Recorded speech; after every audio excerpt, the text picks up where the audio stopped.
El interactivo de mayor calidad de la radio por Palma 90. Acción Mañanera. En Haití, el lunes, si no me equivoco, un grupo fue a meterse, a penetrar al Banco Central haitiano. Fíjense, ¿qué es lo que es un banco central? El banco es donde el que sostiene la economía de un país. Donde están los cuartos. Donde están los cuartos, donde la persona, bueno, también el sector privado. Los bancos del sector privado también son bancos con una economía sostenible, ¿verdad? Pero el Banco Central, que es el que controla todo, supervisa todo, ahí fue un grupo de esa banda a sacarle el Banco Central, pero parece que tenía informaciones, estaba sobreprotegida, mataron 3 o 4 de esos asaltantes. Ahí las embajadas, las misiones diplomáticas han tenido que salir. A mí me dijo un amigo haitiano que en Haití, escúchame Giovanni, cuando menos matan 5 y 6 personas todos los días. Y lo que uno la información que le llega a uno, y las que no llegan. Fíjate, bueno, ahí el Banco Central, en el área metropolitana de Haití, es una situación difícil que se está viviendo.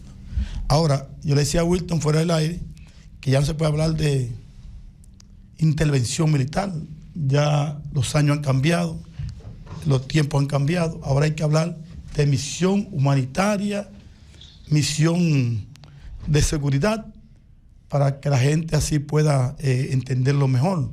Porque cuando se habla de intervención, lo que la gente entiende que otro país, o una potencia, va a intervenir en un país en su desarrollo y que quizás se le van a llevar la riqueza, lo van a maltratar, y es por eso que hay que hablarle de misión. Y eso es lo que se requiere de Haití, una misión humanitaria bien reforzada que pueda enfrentar estos grupos de pandilleros, de bandas que se ha querido apoderar de Haití. Ahora, ¿qué ocurre?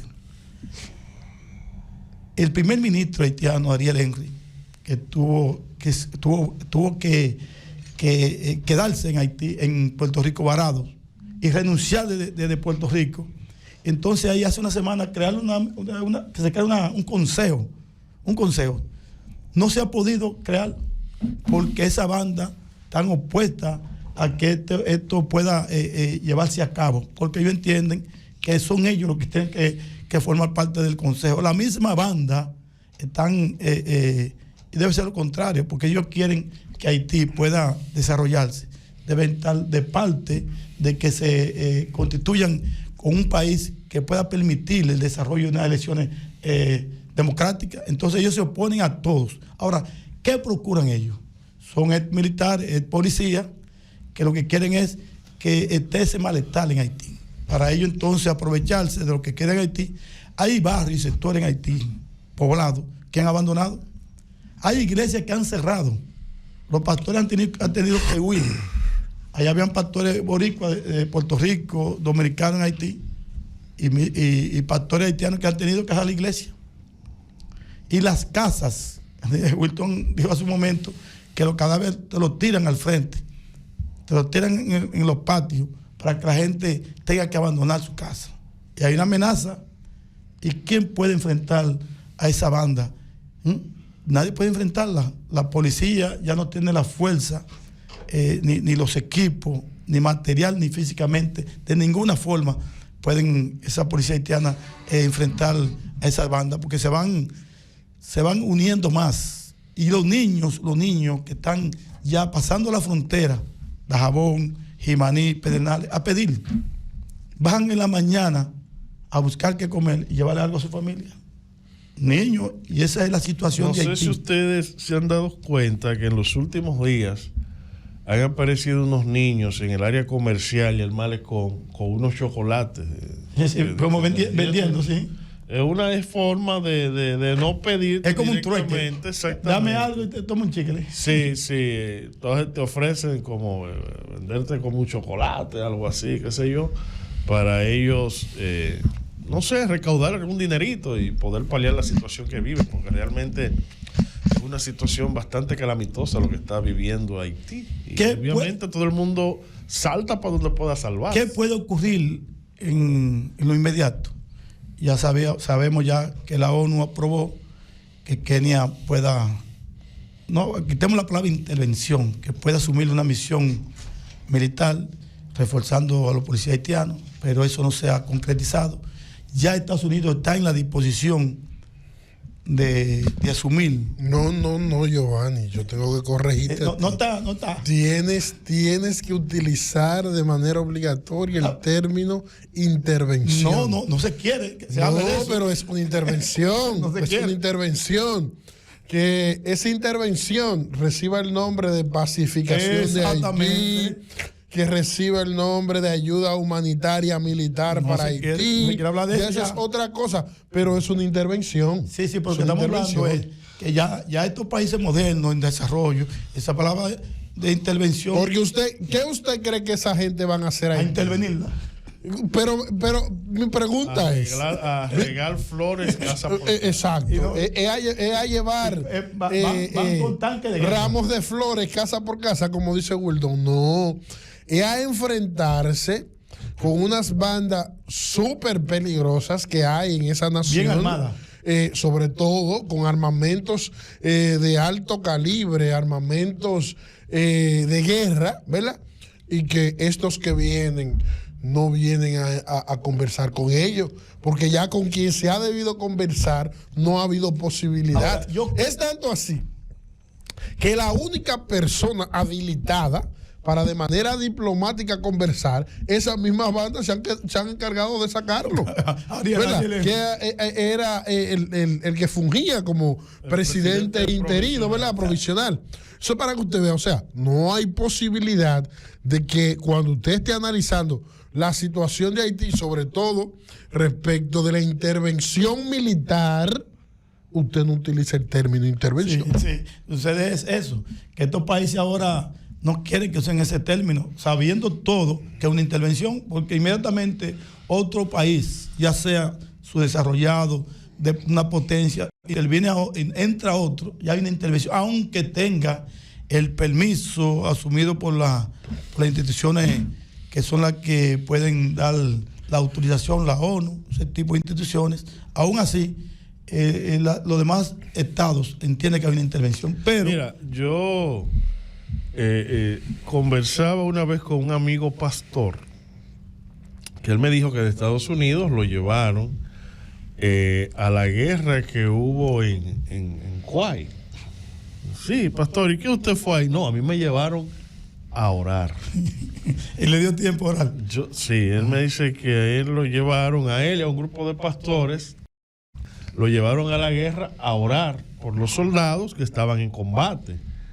Entonces me dijo ahí mismo, pero yo tenía que orar con mi fusil al hombro. ¿Y cómo así, ministro? Sí, me entregaban mi fusil porque si íbamos a ser atacados en la carpa donde nos tocaba orar, teníamos que defendernos. O sea que ahí se puede traer el famoso refrán, a Dios rogando. Y con el mazo dado. Sí. ¿Qué es lo que va a pasar en Haití? Es una, digamos, misión humanitaria. Pero Wilton, pero es con su fusil al hombro. Wilton, pero de igual forma, señores, ¿de qué forma usted cree? Incluso podemos abrir hasta una encuesta preguntándole a la gente. ¿De qué forma usted cree que la situación de Haití se puede mejorar? Yo decía hace un momentito que un joven emitió un concepto que yo lo veo viable, bueno, que es cerrar Haití, buscar cómo desarmar la población haitiana, que es difícil. Y otro aspecto es esos padrinos que son los que llevan las municiones, los proyectiles, los tiros, para alimentar esas armas. Tú dijiste, es difícil desarmar la población civil haitiana, ¿verdad? Sí, es difícil. En eso tú hiciste hincapié, pero en lo otro no te vi que hiciste tanto hincapié, porque lo otro sí que es más difícil. Claro. O sea, evitar que esos padrinos haitianos que están respaldados por ciertos sectores de la comunidad internacional que residen no en Haití, que residen allí en Estados Unidos, ahí en Miami, y que se nutren, que se han nutrido de esa situación que vive Haití, que no le interesa que Haití mejore, que no le interesa que Haití esté en otras mejores condiciones, porque precisamente de ese desorden, de lo que se ha convertido Haití, de lo que hasta donde ha llegado Haití, ha sido precisamente de lo que ellos se han beneficiado. Se lucran. Entonces, esos que están allí, que viven fuera de Haití, pero que se han hecho multimillonarios con la desgracia de Haití, son los que sirven para mandar ese tipo de armamentos, ese tipo de pertrechos militares, incluso, porque cuando tú esas bandas, incluso hasta pocos militares en ciertos lugares del mundo tienen los pertrechos militares que estos tienen allí en Haití. Y las cascos, chalecos antibalas, armas granadas en los chalecos. O sea, eso en una población muy pobre como lo es Haití, y con el costo que aquí en Haití, en Estados Unidos, donde quiera, tienen esas armas de fuego, no se crea de que es fácil conseguirla para esas bandas haitianas. Lo que pasa es que esos que son sí multimillonarios, que se han hecho millonarios con la desgracia de Haití, son los que financian esa desgracia que sucede en Haití con esas bandas que operan allí. Ahora, ¿qué ocurre? Vamos a darle los buenos días. Buen día, Daniel Rubáez. Daniel. Buen día, don Xavier, Giovanni, Wilton, a mi amiga Antonia Costa. Esa está pegada. Nadie la conoce por ese nombre. Negrita, periodista de larga data aquí en Barahona. Saludarte, Negrita, porque tú eres buena. Adelante, Giovanni, con tu análisis. Fíjate, Xavier preguntaba qué hay que hacer en Haití. Bueno, hay un ejemplo en El Salvador, Nayib Bukele, que ha hecho, aunque sectores han dicho que el proceso judicial... Escúchame, ¿por qué Nayib ha hecho eso? Déjame terminar la idea, pero yo no entiendo. Fíjate, Nayib Bukele, habían 3 grupos de pandillas ya, pero la más conocida es la Mara Salvatrucha. Preparó cárceles, enfrentó a las pandillas, que la población en principio no estaba de acuerdo, pero cuando vieron los resultados y comparando lo que era El Salvador, lo que era El Salvador antes de la llegada de este presidente. Tú también tienes que decir, un paréntesis, Giovanni, que Bukele le hizo caso omiso. ¿Es Bukele o Bukele? Yo digo Bukele. Como tú quieras. Bukele. Porque no lleva apóstrofe en la última, ¿verdad? No sobre esdrújula. Sí. Tú tienes que decir que también Nayib le hizo oído sordo a las naciones internacionales que no querían ese tipo de represión. Entonces, ¿qué ocurrió? Porque dice que allí hubo todo tipo de violación a los derechos humanos para él poder lograr el objetivo, sí. Obviamente. ¿Qué hizo Bukele? Eso es, preparó la policía, le equipó, le dio el apoyo y enfrentó esa banda. Lo que pasa es que son coyunturas diferentes. Entonces en Haití porque hay que hacer lo mismo. ¿Cuántas décadas, óyelo bien, cuántas décadas tiene Haití siendo un estado fallido? No hay condiciones. Allí en términos democráticos, aunque pasó Martelly sin ningún contratiempo, pudo culminar lo que fue su mandato, pero ha sido raro el presidente que ha podido cumplir el tiempo que su constitución establece cuando ha sido electo. O sea, Haití ha vivido sumergido en el caos, en la violencia, en la delincuencia, en la corrupción, en el narcotráfico, en todo lo malo, sin que nadie se haya preocupado en que se le debe poner un stop a eso. Entonces, es diferente a lo que Bukele encontró en El Salvador, a lo que en Haití se ha encontrado tradicionalmente, donde no ha imperado la sensatez, donde las buenas costumbres no son las que se han impuesto y donde han habido políticos responsables que hayan querido enfrentar con éxito todo lo que allí acontece. Entonces son cosas diferentes. Lo que ocurre, Daniel, que hay que recordar primero la dictadura haitiana con los Duvalier, el padre y el hijo. Entonces, cuando había una dictadura en Haití, era la dictadura que tenía enfrentando a la población, lo masacraba. Había un control desde el poder hacia la pobreza. Entonces, hay un cambio ahora. Ahora el pueblo no resiste un presidente. Parece que ya la costumbre de tener una dictadura que lo maltrató, esos Duvalier se llevan la riqueza de Haití, maltrataron a los haitianos. Recuerden cuando esa banda de los Tontomacut, fue ahí que se inició. Entonces, después que surgieron esos presidentes democráticos que fueron elegidos por las urnas, entonces no ha sobrevivido uno. Y los que han quedado vivos antes de salir de Haití. No, Aristide. Aristide dejó dinero hasta enterrado en una casa, que luego la descubrieron. ¿No recuerdan eso? Contaron el dinero en dólares ya dañado.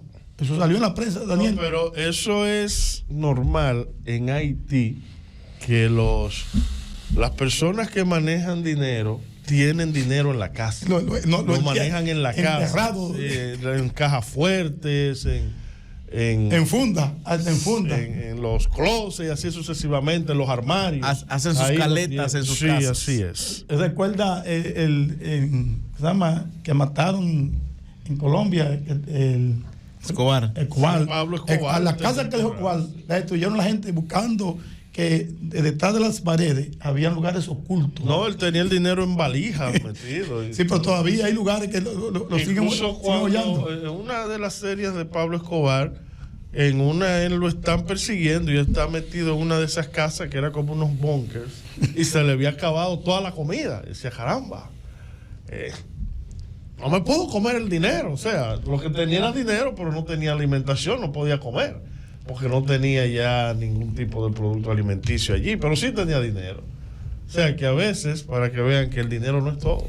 Pero con el asunto de él... Ahí mismo tenía pobreza. Él cometió error. El acuerdo que él tuvo con el gobierno, según lo contempla la historia, fue que le preparan una cárcel. Preparan su cárcel, pero entonces la cárcel... No, pero él la mandó a hacer él. No, sí, pero la cárcel la usaba, mataba a sus enemigos, y ahí fue que él se fugó, porque el temor de él era la extradición, no era otra cosa. Entonces él enfrentó al gobierno para que no lo lleven a Estados Unidos.